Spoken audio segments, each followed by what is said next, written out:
문제 사유를 마무리하고 이제 입력 위주로 해보겠습니다.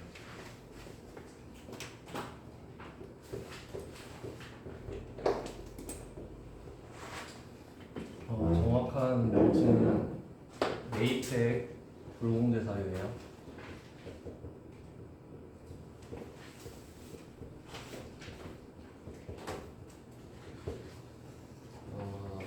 상황을 정확히 인지해야 돼요. 우리가 A인데 800원짜리 물건을 사면서 80원을 더 내요. 상대방도 과세사업자라면. 그러면 80원을 냈으니까 이거를 돌려받냐 못 돌려받냐인데, 일반적으로는 적격 증빙을 받으면 80원을 돌려받을 수 있어요. 근데 이 사유에 해당이 되면 적격 증빙을 받아도 세액공제를 못 돌려받는다. 이게 메이트의 불공제예요. 이 상황을 먼저 정확히 이해를 해야 되고, 어제 처음에 알려드렸던 게 면세사업 관련이었죠. 면세사업 관련 메이트액 이거고요.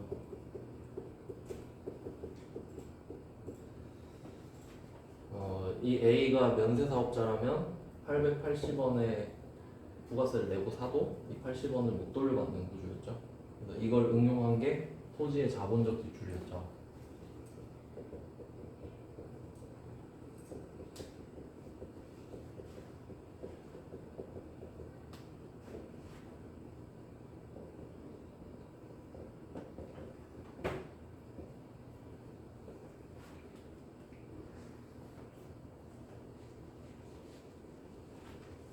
그 다음에 두 번째 주제가 자동차였는데, 비영업용 소형 승용 자동차.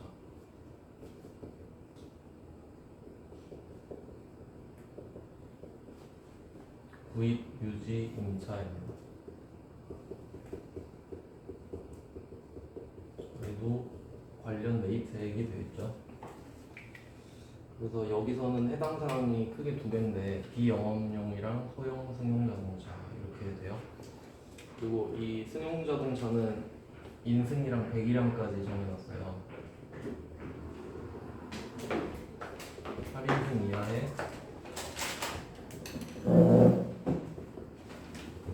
배기량 1000cc 초과. 그러니까 정확히 말하면 네 가지를 다 충족해야 부가세를 못 돌려받는데, 첫 번째는 영업용 차량이 아니어야 된다. 두 번째는 승용차여야 된다. 세 번째는 8인승 이하, 네 번째는 배기량 1000cc 초과여야 된다. 이렇게 되고요. 그리고 여기에 해당하는 이 자동차 있죠. 비영업용 소형 승용 자동차 4개 다 해당되면은, 이렇게 되면 또 이거 자체가 개별 소비세 과세 대상이에요.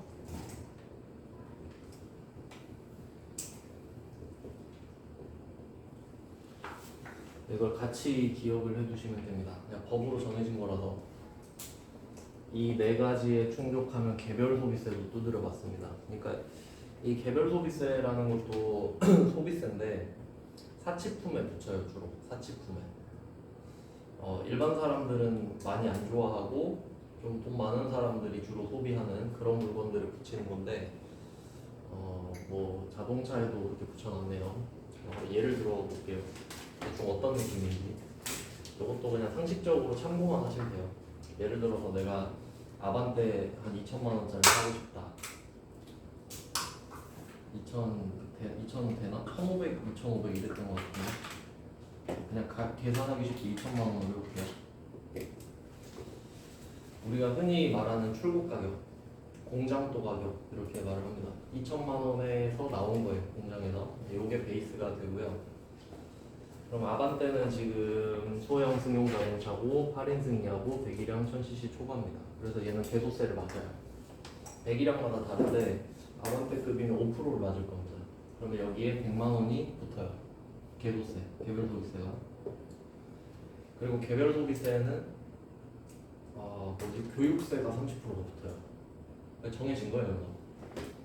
그러면 30만 원이 더 붙겠죠?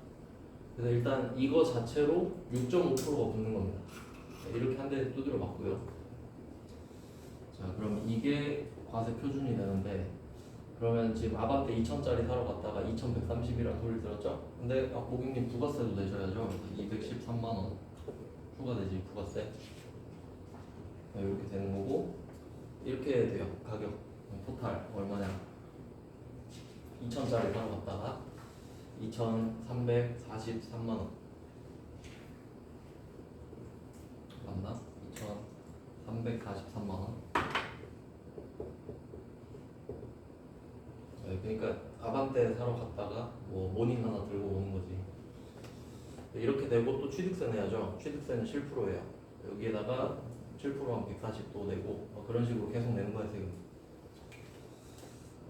그래서 이렇게 되면은 개별 소비세를 맞잖아요. 그러니까 얘 때문에 지금 130 더 맞았고 얘 때문에 13만 원 더 맞았지. 그러니까 이 여기에 해당이 되기 때문에 지금 이 아반떼는 143만 원을 더 낸 거예요. 그리고 부가세는 213만 원 있죠. 이것도 못 돌려받는다. 이중 핸디캡을 주는 거예요. 개소세도 내야 되고 거기에 따라 부가세를 더 내게 되는데 그건 통째로 못 돌려받고 뭐 이런 느낌이란 거지. 그러니까 결론은 사지 마라 뭐 이런 건데 근데 어차피 비용 처리는 되거든요. 근데 그것까지는 중요하지 않아서 이 정도만 대충 참고하시면 되고 그래서 뭐 맨날 개소세 인하한다 이런 말이 원래 지금 5%로 했잖아요. 깎아주면 3.5%로 내려주거든요. 그럼 교육세도 따라서 내려가겠지. 그리고 네, 큰 효과는 없는데 살 사람들은 사겠죠. 그래서 개별 소비세 과세 대상이 되고 그러면 지금 대상이 3개인 거거든요. 승용차 8인승 1000cc. 그럼 이거를 하나씩 아닌 차를 찾아보죠. 승용차가 아닌 차를 찾아보죠. 화물차. 화물차는 승용차가 아닙니다. 그 트럭 있죠, 1톤 트럭. 그 봉고, 뭐 포터 이런 거 제일 유명한 거 있죠. 그런 것들을 화물차라고 하죠. 그래서 그 차 중에 뒤쪽이 그 짐칸이고 뚫려 있는 차들이 화물차로 빠져요. 그래서 뭐 지프 차 중에서도 화물차로 빠지는 게 있고 그렇습니다. 그러면 반대로 말하면 이 화물차는 승용차가 아니잖아요. 그럼 개별 소비세 과세 대상이 아니에요.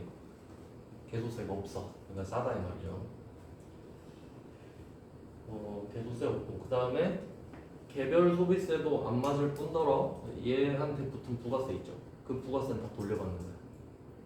왜냐하면 화물차를 누가 사치로 산다고 생각은 안 하는 거죠.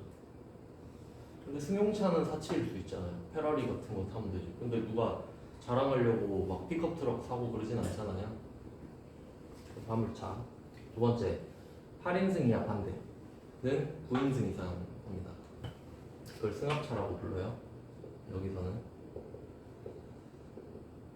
9인승 이상.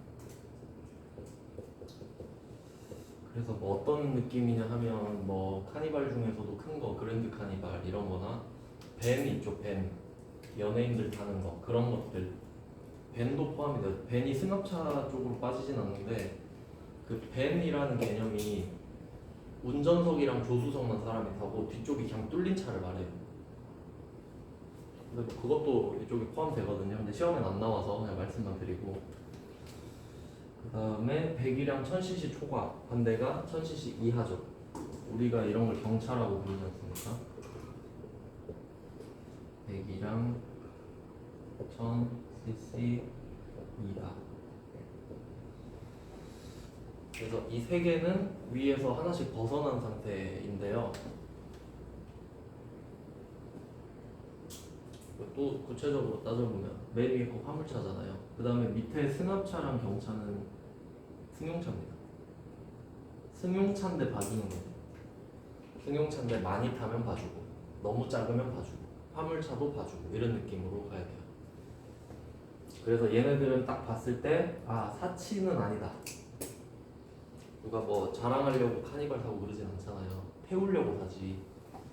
그래서 이런 것들은 필요해서 샀겠지 하고 개소세도 안 때리고 부가세도 다 돌려줍니다. 그래서 이 세 개는 개별 소비세 과세 대상이 아니다. 그리고 매입세 불공제 대상도 아닙니다. 두 개가 같이 간다고 보시면 돼요. 얘는 맞고 얘는 안 맞고 반대잖아요. 는 개별 소비세 과세되지 않습니다.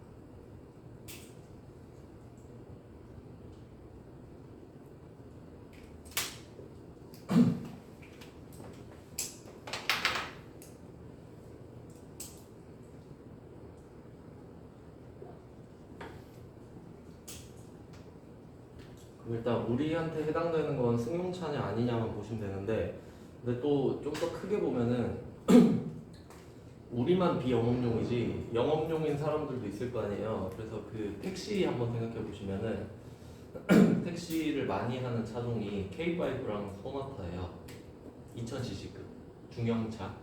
근데 가끔 보면 그랜저 있고 K7 있잖아요. 걔네들은 다 개인 택시예요. 이유는 택시는 영업용 차량이죠. 그럼 이게 영업용으로 바뀌면 승용차 그 8인승 이하의 100이랑 1000이 넘어도 계속세 안 맞습니다. 영업용이기 때문이에요. 그러면 그랜저를 좀 더 싸게 살 수 있는 거지. 택시로 사면. 그럼 택시기사는 자기가 맨날 타고 다니잖아요. 그럼 좋은 차 타고 싶을 수도 있지. 부산에 벤츠 택시도 있거든요. 뭐 그럴 수도 있지. 왜냐면 세금을 덜 내니까요. 그리고 개소세도 안 내, 부가세 낸 것도 돌려받아, 그 취득세도 쌉니다. 자동차세도 쌉니다. 뭐 그 맛에 타볼 수도 있는 거죠. 그런 느낌으로 보시면 되겠습니다. 그러니까 이중 핸디캡을 주고 있다. 세금 가지고. 그러니까 차를 싫어한다 이 느낌을 받으시면 되겠네요. 그리고 그 요새 전기차도 많잖아요. 그래서 아마 그 문제도 좀 낼 수 있지 않을까 싶긴 한데, 이 경차가 100이랑 1000cc 이하로 돼 있고, 이 여기서 말하는 경차는 그 사전적 정의가 아니라 부가가치세법에서 정해놓은 기준이에요. 그냥 지들이 그렇게 부르는 거예요. 우린 이걸 경차로 부르기로 했다. 근데 이 경차에 기준이 두 개 더 붙거든요. 그 자동차 긴 거를 장이라 그러죠. 장, 축, 뭐라고 하지? 긴 거. 요거를 3.6m. 그 다음에 옆으로 폭. 축이 3.6, 폭이 1.6. 거기까지가 경차거든요. 그게 작은 차죠. 근데 전기차는 배기량이 없잖아요. 그래서 전기차는 그 사이즈만 따서 여기까지만 봐줘요. 그러니까 전기차 중에 트위지 있어요. 1인용 차. 그러니까 카트 같이 생긴 거 있잖아요. 그게 당연히 작죠. 그런 것들은 경차로 취급을 해줘서 부가세 다 돌려주고 뭐 그렇게 하겠다는 소리지. 개소세도 안 때리고. 근데 전기차도 큰 거 많잖아요. 이제 그 폭을 넘어가면 똑같이 취급을 하겠다는 말입니다. 전기차는 배기량이 없으니까 뭐 그 정도 참고하시면 될 것 같고 아직 전기차 문제를 낸 적은 없어요. 복잡한 거는 이 두 개입니다. 토지의 자본적 지출이랑 자동차. 요거는 문제 낼 게 엄청나게 많죠. 그럼 이 차를 사는 것도 부가세를 안 돌려주겠다 이거고, 유지, 기름 넣는 거, 수리하는 거, 뭐 전부 다 안 됩니다. 그 다음에 임차는 뭐 리스나 렌트나 뭐 이런 거. 요새 그 하허호 붙은 차들 많잖아요. 옛날에는 그게 막 허세의 상징 막 그랬는데 그거 되게 좋아요. 그 수강생 중에 있었는데 물어보니까 4년 동안 월세를 내는 거잖아요. 렌트는. 근데 차가 렌터카 거니까 엔진 오일 갈 때 되잖아요. 그럼 자기가 갈아주고 갈게 그냥. 주차해놓으면 지가 갈아놓고 간대요. 자기 차니까. 보험료도 그 회사에서 내잖아요. 그러니까 딱 월세만 내고 타는 느낌이라서 요새는 그렇게 타는 사람 많아요. 그러니까 요새 보면은 부쩍 그 번호판 많아요. 근데 그게 돈이 없어서가 아니라 그냥 좀 귀찮아서 그럴 확률이 좀 높아요.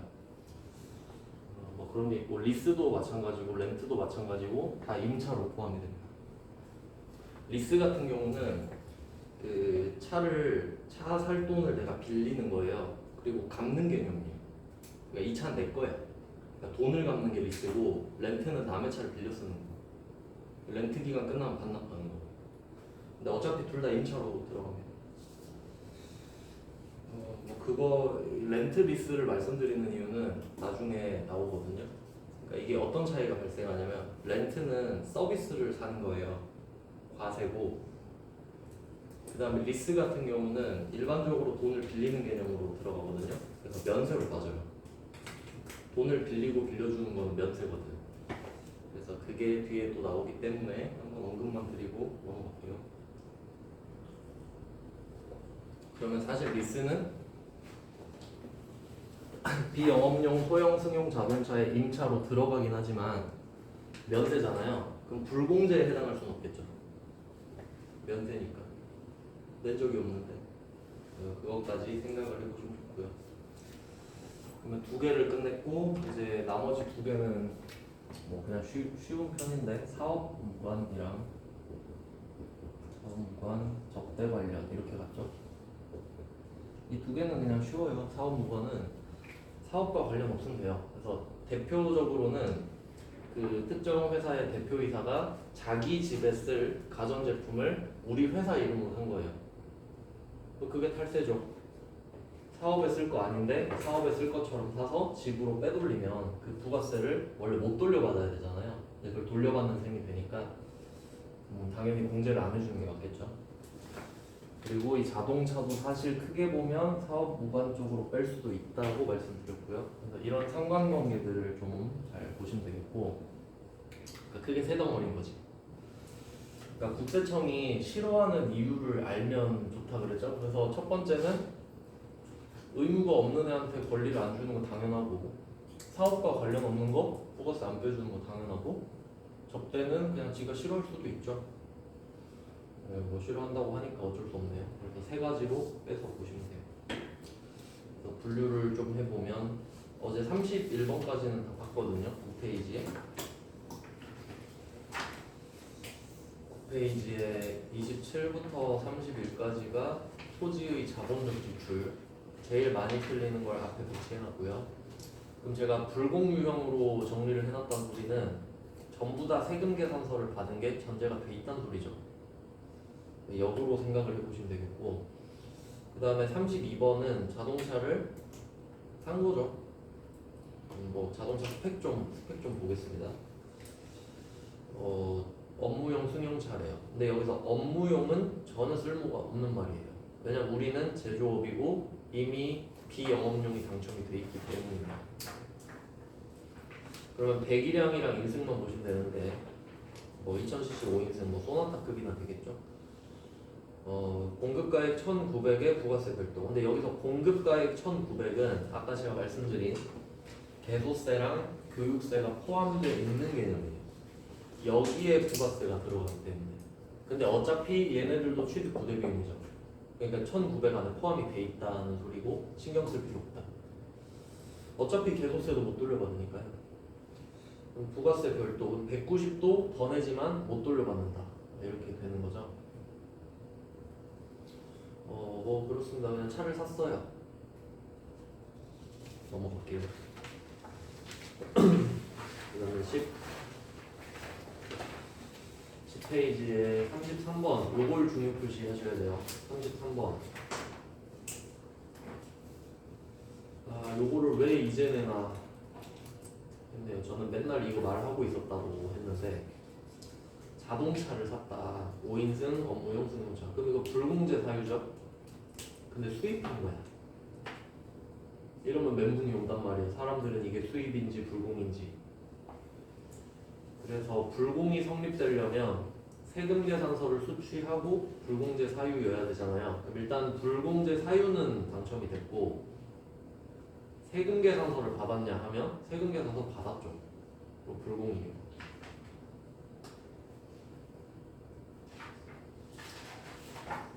또 이렇게 말하겠죠.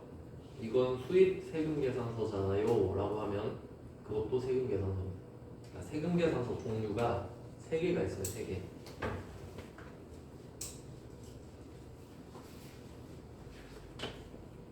세금 계산서 종류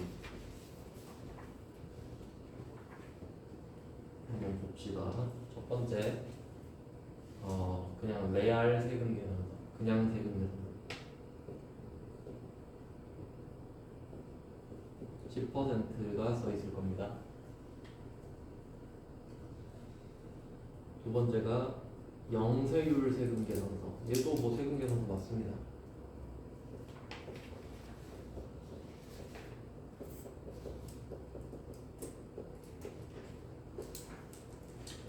써 있습니다. 좀 얘는 특이한 거죠. 그 다음에 세 번째가 수입 세금 계산서.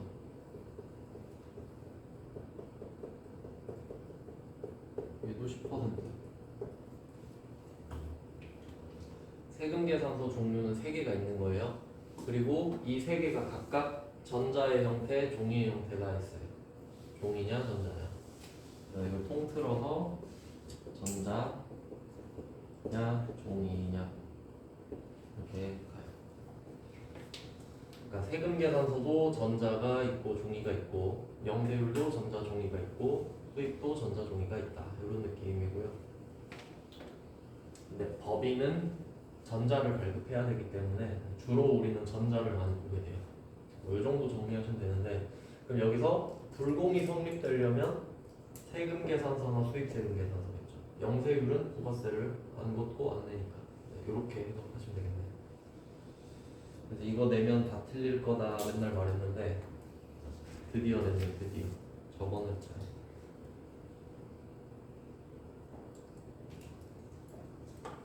근데 이건 입력하는 게 좀 특이한데, 답은 일단 지금 말씀드릴 수 있는데 입력 방법은 이따가 하면서 보여드릴게요.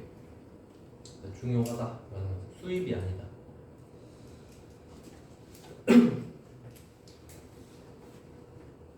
그러면 32번이랑 33번 둘 다 사는 건 구입이죠. 구입. 국내에서 샀냐 해외에서 샀냐 이 정도 차이고, 어차피 부가세는 못 돌려받는다. 네. 이 33번은 그 수입 유형이랑도 좀 겹치기 때문에 이따 수입 나오면 또 비교해서 보여드리고요. 그 다음에 34번 갈게요. 34번은 영업부 업무용 승용차 이렇게 말을 하고 있는데, 영업부 나왔다고 해서 영업용 차가 되는 건 아닙니다. 우리가 갖고 있는 차는 모두 비영업용입니다. 계속 말씀드리고 있죠. 근데 이 차의 스펙을 물어보니까 그냥 밑도 끝도 없이 개소세만 맞았다 이럽니다. 네, 개별 소비세 과세 대상이라는 말 자체가 매입세액 불공제 사유라는 말과 같죠. 둘이 같이 가니까. 그러니까 얘는 딱 봐도 1000cc 넘고 8인승 이하입니다. 그러니까 불공제 사유다 이 말입니다. 그래서 세트로 묶어두셔야 된다고 했고요. 그리고 77,000원의 공급대가라고 써있는데, 이때 공급대가는 부가가치세 포함이라는 뜻이죠. 부가세가 7,000원이라는 소리인데 이거 못 돌려받는다 이 말입니다. 네, 그렇게 돼요. 그러니까 차 살 때만 못 돌려받는 게 아니라 기름 넣을 때 계속 못 돌려받는, 계속. 그러면 한번 재무적 관점으로 생각을 해볼게요. 우리가 세법적 관점으로 보면은 7만원짜리를 77,000원에 사서 7,000원이 아깝다 이 상황이죠. 세금 7,000원 때문에. 근데 재무적 관점으로 가면 그냥 77,000원을 썼다거든요. 근데 이때 우리가 7,000원을 돌려받을 수 있으면 7만원만 쓴 게 되죠. 그러면 이 기름값은 7만원 이렇게 기록이 되는 거고요. 근데 못 돌려받으면 77,000원 쓴 거 팩트 맞잖아요. 그럼 그 7,000원이 추가로 비용 처리가 된다는 소리예요. 그러니까 100%를 돌려받지 못하지만 7,000원을 쓴 것마저 인정을 안 해주면 안 되지. 그건 너무 양아치잖아요. 그러니까 최선은 부가세로 100% 환급을 받는 거예요. 7,000원을. 하지만 그게 안 되면 쓰긴 썼으니까 비용 처리로 세금을 조금은 줄일 수 있다 이 말이지. 근데 또 그 세법까지 또 생각을 해보면 한도를 걸어놔요. 왜냐면 자동차 비용 처리를 다 해줘버리면 다 막 롤스로이스 타고 막 그럴 거 아니에요. 그러니까 한도를 걸어놨어. 보통 1년에 800만 원인가 밖에 안 돼요. 감가상각 집어넣고 하면 얼마 안 되거든요. 뭐 그런 좀 복잡함이 있어요. 근데 그냥 참고만 하시고, 우리는 7,000원을 받냐 못 받냐만 일단 생각할게요. 그러면 34번은 유지에 해당되겠죠. 유지. 아까 그 구입은 국내에서 구입, 해외에서 구입. 그 다음에 기름 넣는 거 유지 맞죠? 기름을 넣는 유지를 한번 해봤고요. 그 다음은 35번. 35번이랑 36번은 좀 세트로 묶어놓을게요. 35번과 36번 이거는 디테일을 살려서 문제를 배열해봤는데 35번은 엔진을 교체했대요. 뭐 이런 일 잘 없죠. 차 엔진 드러내는 일은 잘 없는데. 그 다음에 36번은 자동차 부품을 교환했대요. 그러면 엔진을 교체하는 거랑 부품, 여기서 부품은 엔진이 아닌 부품을 말하겠지. 그럼 이 두 개도 유지 아닙니까? 그러니까 크게 보면 유지는 세 개인 거예요. 기름 넣기, 소모성 부품 갈기, 엔진 갈기. 엔진 가는 건 뭐 잘 일어나는 일은 아니죠. 그래서 크게 보면 세 개인데, 근데 여기서 중요한 건 35, 36이거든요. 이유는 엔진을 교체했다는 소리는 그럼 기존의 엔진이 퍼졌다는 소리거든요. 그리고 새 엔진을 집어넣으면 차가 좋아지는 거죠. 실제로. 그래서 얘는 자본적 지출. 여기 써놨네. 자본적 지출. 근데 원래대로라면 만약에 뭐 누가 말을 해줄 회사 사람이 자동차 엔진을 교체했다. 회계 처리해라. 근데 자본적 지출이라고까지 말을 해주진 않겠지.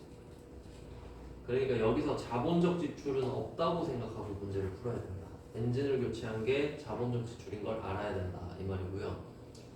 그럼 자본적 지출은 해당 자산의 가치를 높이잖아요. 그럼 여기서 계정 과목은 차량 운반부죠. 그럼 일단 자본적 지출은 회계적 관점이죠.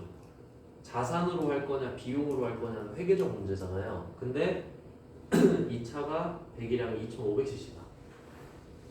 근데 인승을 말을 안 해줬잖아요.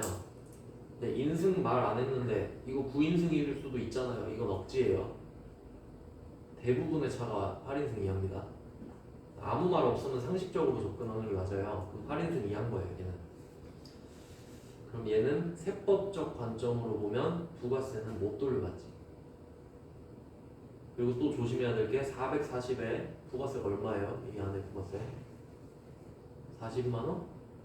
44만원. 부가세 별도. 440에 부가세가 44만원 또 붙은 거야. 그러니까 제가 많이 틀렸다고 이실직고 했잖아요. 진짜 많이 틀려요. 시험장 가면. 이걸 몰라서 틀린 겁니까? 잘못 봐서 틀린 거지. 그러니까 헷갈리거든요. 그러니까 별도는 이 금액에 추가로, 그러니까 별도가 붙으면 곱하기 1.1이다 이 생각하세요. 별도는 곱하기 1.1이야.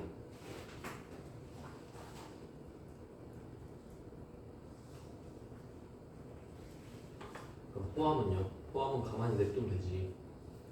그 정도로 보시면 되고. 그래서 여기서 두 가지를 항상 고려를 합시다. 자동차 엔진을 교체한 거는 승용차가 배기량 2,500cc가 넘으니까 불공제 사유다. 부가세 44만원 못 돌려받는다. 이거부터 하고, 근데 개정 과목은 차량 운반부다. 이렇게 가야지. 두 가지 따로따로 봐야 된다 했죠.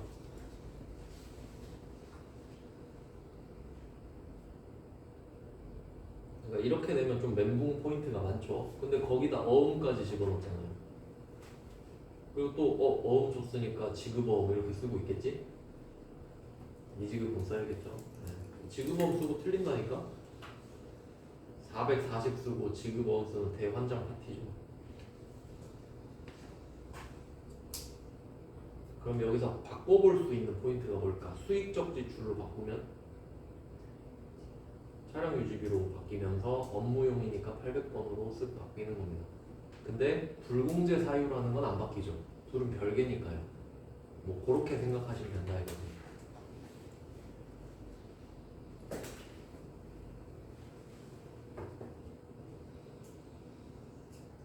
그 다음은 36번인데 얘는 그냥 부품 교환했죠.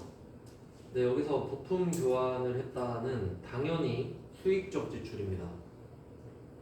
맞죠? 뭐 부품 교환했다고 차가 막 날아다니거나 그러진 않죠. 그러니까 엔진이니까 그나마 자본적 지출이고 그 외의 부품을 갈았다고 차가 좋아지진 않아요. 절대로. 뭐 엔진이나 미션 정도 되겠다. 근데 그건 좀 억지고 솔직히 엔진도 좀 억지고요. 36번은 차량 유지비라고 그냥 깠죠. 개정 과목을. 그러니까 이게 곧 수익적 지출이랑 같은 말이 되는 겁니다. 부품을 교환했다. 자, 그럼 이런 디테일이 하나 있었습니다. 그럼 불공제 사유 맞고 계정 과목 차량 유지비 800번까지 확인했어요. 대표이사 차니까. 근데 여기서 증빙을 생각해 볼게요. 증빙. 세금 계산서 받았죠. 근데 카드로 결제했죠. 그럼 우리 두 개 받았어요. 세금 계산서도 받고 카드 전표도 받았습니다. 그러면 유형은 불공인 거지. 세금 계산서만 받은 거니까. 근데 분계는 미지급금이지. 카드로 결제한 건 팩트예요. 유형은 세금 계산서 영향을 받는 거고 카드 결제에서 외상인 것도 팩트예요. 그러니까 또 이렇게 두 개는 헷갈린단 말이에요. 그러니까 여기 넣은 거는 주로 어려운 문제만 좀 넣거든요. 이거 풀 수 있으면 다른 장발이 문제는 당연히 풀 수 있게끔 해놨습니다. 그래서 유지는 이 세 가지밖에 사례가 없거든요. 찾아보면 봐. 일단 시험에 낸 거는요. 그래서 이 세 개로 유지 보시면 돼요. 그러니까 좀 갈래를 잘 잡아야 돼요. 구입, 유지, 임차로 시작을 해서 구입은 국내 구입, 해외 구입. 그 다음에 유지는 세 개 있죠. 기름, 엔진 외 부품 이 정도로. 그리고 주차비도 있거든요. 주차비도 나온 적은 있는데 아마 그 세무 2급에 됐던 것 같아요. 그래서 그 주유비 옆에다가 주차비도 좀 같이 주차료, 주차비. 그것도 차량 유지 맞죠?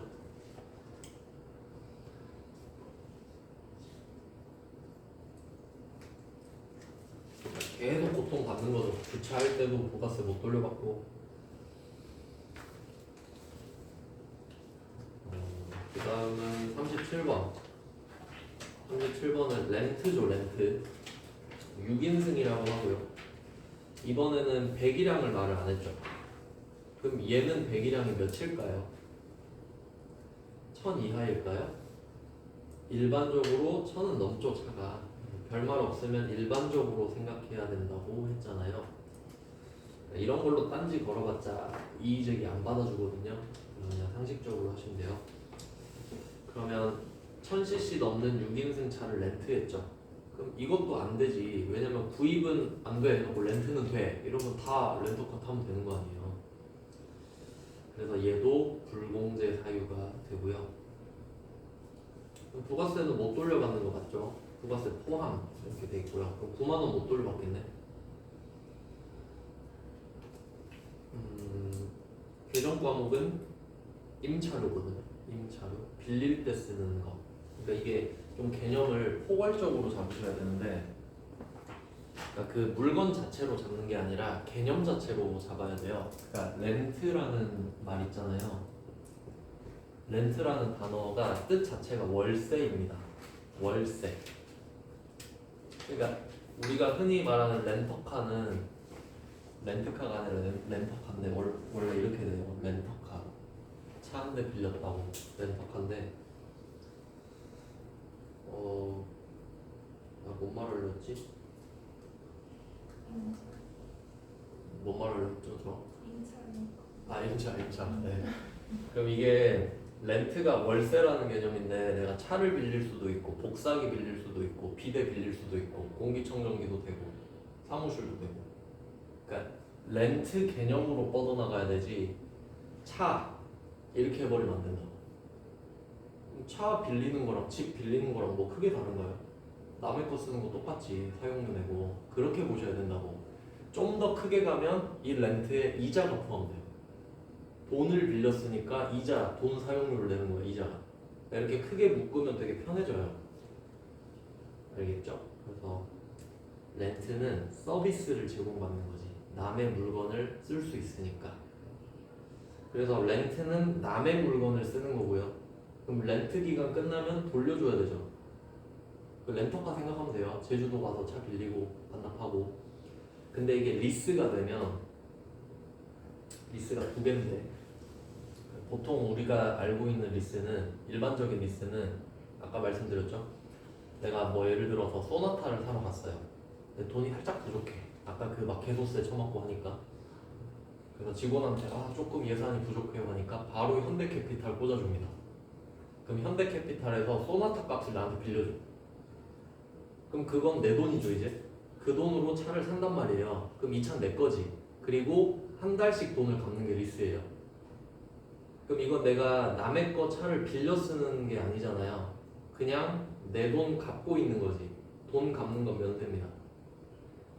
내가 은행 가서 1억 빌려주세요 하면 1억에 부가세 1,000만 원까지 1억 1,000 이러진 않잖아요. 1억 빌려주세요 하면 그냥 1억 빌려주지. 왜냐면 면세니까. 그래서 리스는 면세.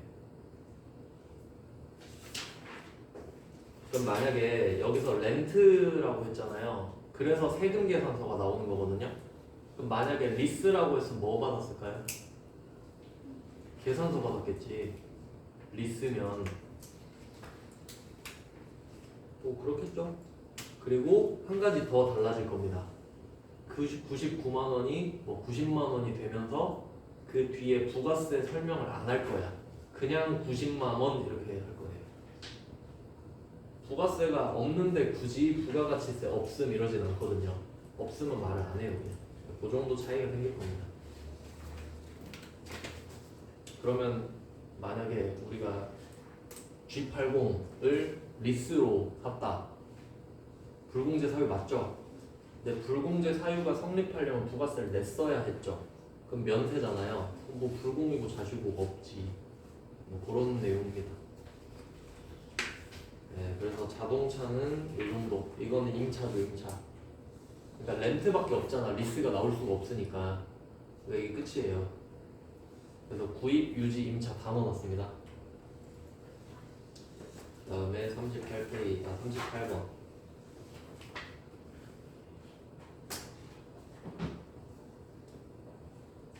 38번에 도라지 배즙이 나왔죠?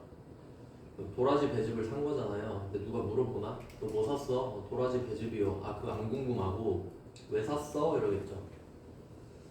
영업부서 매출거래처 선물했어요. 아, 접대네. 이렇게 나오죠. 그럼 이게 영업부서 매출거래처 선물이니까 접대인데 우리 직원 선물로 줬을 수도 있죠. 그럼 복리후생비 되잖아요. 그럼 얘는 재무회계랑 부가가치세법이랑 관련이 있는 애예요. 계정 과목이 접대비면 불공제 사유가 되잖아요.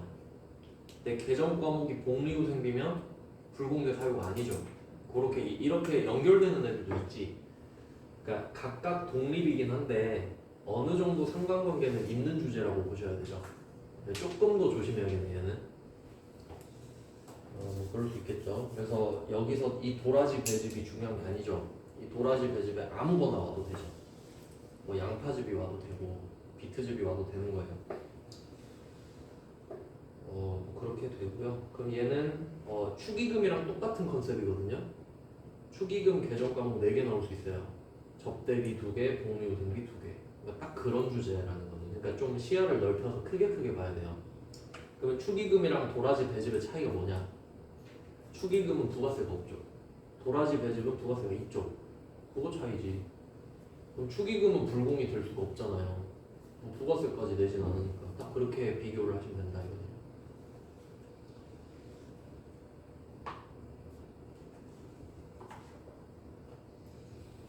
접대는 이거 하나 되겠죠?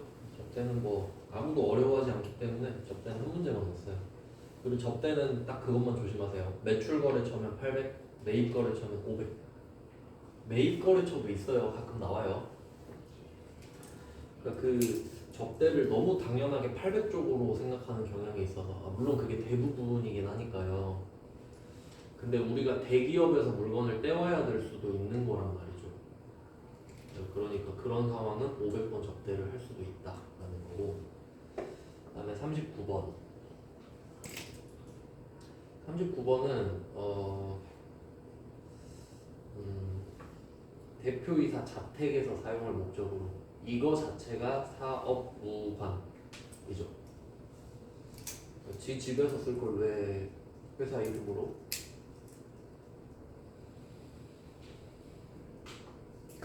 이런 상황을 한번 실제로 생각해 볼게요. 실제로 어떤 일이 벌어지고 있는 것인가. 지금 39번에서 당좌수표 발행 지급했죠. 당사건.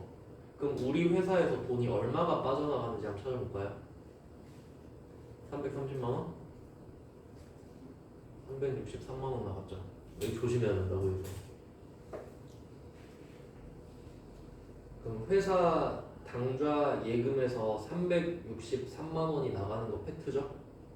자, 근데 돈이 나가면 그만큼 물건이 들어와야 되잖아요. 그럼 우리 회사에 뭐가 들어왔나요, 지금? 아무것도 안 들어왔죠. 왜냐면 이 물건은 어디로 갔어요? 대표이사 자택으로 갔죠. 그러면 이 돈은 대표이사한테 빌려준 겁니다. 회사 돈이 나갔는데 물건이 안 들어왔잖아. 이걸 쉬운 말로 횡령이라고 하죠. 너무 극단적일 수도 있긴 한데 뉴스 보면은 막 되게 자주 보이는 단어 횡령, 배임 뭐 사전적 의미가 있긴 한데 횡령은 대충 뜻 아시죠? 그 최근에 좀 전설적인 횡령은 오스템 1,800억인가? 와 그건 진짜 능력자죠. 저도 그거 할 수 있으면은 시원하게 하고 한 10년 갔다 올 것 같아요. 그러지 않나요 솔직히? 그건 능력자지 솔직히. 10년 정도 태울 수 있잖아요. 1,800억 횡령. 그럼 배임은 뭐냐면 임무를 배신했다 이거거든요. 그러니까 이 돈이 지 돈 아니잖아요. 주주 돈이잖아. 주주의 자본금 아닙니까? 근데 그걸 지가 대표라는 이름으로 막 쓰고 있으면 임무를 배신한 거 맞죠? 그 대표는 주주들의 이익을 위해서 움직이는 거예요. 그러니까 이 두 개가 보통 같이 가지. 그래서 그렇습니다. 그럼 이 돈 갖고 가잖아요. 지금은 액수가 적지 않습니까? 그럼 이걸 좀 현실적으로 생각을 해보면 만약에 이게 막 3조 이렇게 된다 해볼게요. 그럴 수도 있잖아요. 그러면 대표가 이 돈을 갚아야 돼요. 근데 이게 좀 부가세랑 한번 좀 연결을 해보면 그냥 뭐 극단적인 사례예요. 극단적인 사례 이해를 돕기 위해서 만약에 내가 3조짜리 3조는 숫자로 써본 적도 없는데 3조짜리 물건을 사면 부가세가 얼마예요? 3천억 아니에요? 그럼 부가세 3천억 아깝죠. 너무 크잖아요. 그럼 이걸 내가 사야 돼. 그럼 세금계산서 주세요 하니까 3조짜리인데 3조 3천억 주세요. 3천억 개반데요? 이렇게 해서 그냥 현금으로 하시죠. 이렇게 했다고 합시다. 그럼 우리는 3천억이 지금 너무 크니까 3조만 현금으로 준 거예요. 당좌표로. 그럼 3조 나갔죠. 그럼 물건이 들어와야 되잖아요. 물건 받았죠. 근데 증거 있어요? 3조는 나갔는데 3조를 어디 썼다는 증거가 없지 지금. 이게 좆된 겁니다 진짜. 그럼 대표가 3조를 갖고 간 거거든. 그럼 3조를 채워놔야 돼. 근데 억울하겠죠. 아니 나 3천억 부가세 때문에 현금으로 샀다고. 근데 증거가 없잖아. 그럼 네가 갖고 간 거잖아. 빨리 채워놔. 이자도 내야 돼요. 그러니까 여기서 중요한 거는 증빙을 잘 챙기자예요. 알겠죠? 어차피 3조 3천억 냈다가 3천억 돌려받을 수 있잖아요. 근데 이거 모르면 어떻게 돼요? 그냥 3조로 현금 박치기 합시다 하면 증거가 없잖아. 그럼 큰일 난다 이거예요. 물론 뭐 계좌이체 조회해서 그렇게 할 수도 있긴 한데 좀 번거로워진다 이 말이지. 그런 증거마저 없어져 버리면은. 그래서 증거가 진짜 중요해요. 저희 작은 할아버지가 돌아가셨는데 그 동네 사람한테 돈 빌려줬다가 못 받았거든요. 증거가 없어서 차용증서도 안 쓰고 빌려준 거야. 그럼 증거 없으면 배째라 이러면 못 받는 거예요. 절대로 법적으로도. 그러니까 회계랑 세법은 무조건 증빙이 베이스예요. 증거가 없으면 사건이 없는 거라고 봐야 돼. 아시겠죠? 그게 진짜 중요한 거니까 그걸 생각하시면서 문제 풀면 돼요. 일단 이렇게 해놓고 불공제 사유를 다 끝냈으니까 이제 다음 시간부터는 입력을 좀 해보죠. 좀 쉬다가 계속 보겠습니다.